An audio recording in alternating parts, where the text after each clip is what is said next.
Hello guys, this is day number 7 and we could talk again about fasting. I would like to discuss first of all certain stages, what you can expect in your first week if you go for, I don't know, up to 7 days. But anyway, if you go even up to 2 or 3 days, it's already will be a certain particular phase.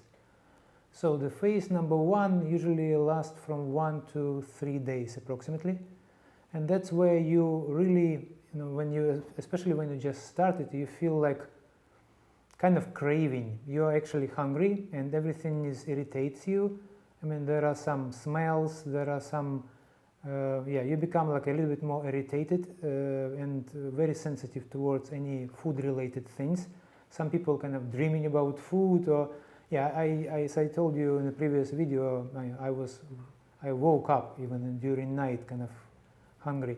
So what happens actually, it's already psychology already kind of influenced by that fasting, because all that kind of garbage, I would say, or litter which you have in your psychology incorporated some kind of cravings, so like a totally not natural things, especially people who are smoking or drinking, or all that stuff will be extremely kind of irritating for you, because the body trying to get rid of that kind of craving things. I mean, usually if you start and do fasting regular, those cravings will go away, because I don't have those cravings. I don't dream about food. I don't mind to go to supermarket, and if I need to buy for my family something, I don't mind that kind of, it doesn't influence me anymore.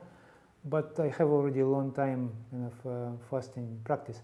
Usually, I don't know, maybe if you do regular fasting in 1-2 months, if you do like a 1 day or 3 days fastings, those kind of symptoms will go away. So there will be no sensitivity anymore. But in the beginning, yes, from up to 1-3 days, you will feel that kind of hunger, maybe. I don't, So it depends, it's changing over time. And from 3 to 5 days, for 3 to 7 days, that's going to be more deeper and chemical. I'm not a chemist, so I'm not going to go into the kind of chemical analysis. But there is a clear different chemical processes going on, from 1 to 3 and from 3 to 6-7 days. And at that time, somehow you already, the hunger is going kind of down, because the body already slowly trying to switch, to the internal kind of food. So less and less expecting some supply of energy from outside, and you kind of become a little bit more relaxed, and you become like a little bit more thirsty. So you need to drink a lot at that time, especially. Actually, during the whole fasting, better to drink a lot, because it helps the body to eliminate toxins. And of course, we do it through breathing, but also through other systems. And water is actually fleshing out the toxins.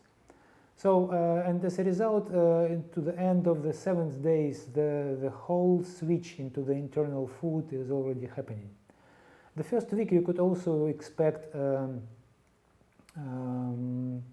I would say kind of freezing a little bit, because that somehow your body is not yet kind of switched to the internal source of energy, and as a result, the first system which is kind of suffering is the heating, I would say.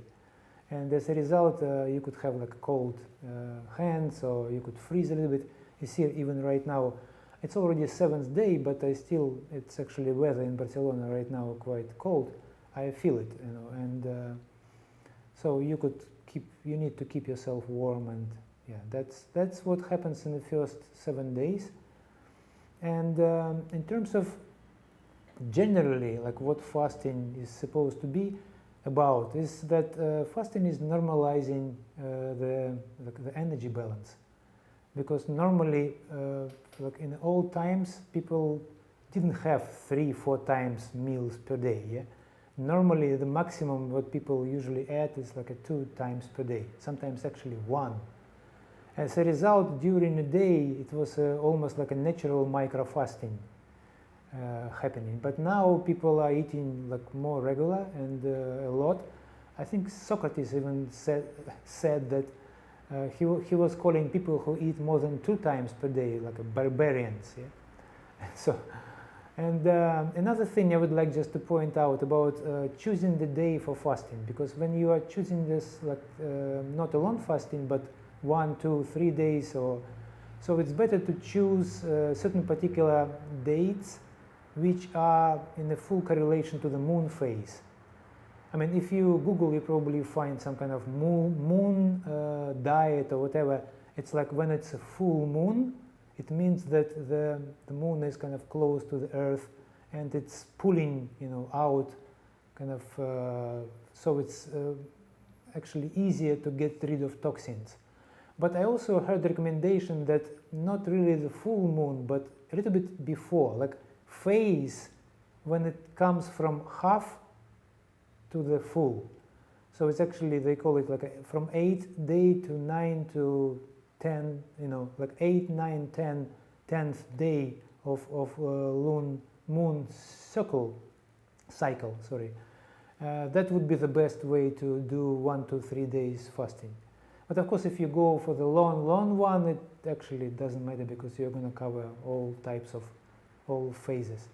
But ideally, when you choose 1, 2, 3 days, I think better to keep an eye on the moon calendar and choose the second phase. So when the moon growing just crossed that half moon kind of and growing towards the full moon.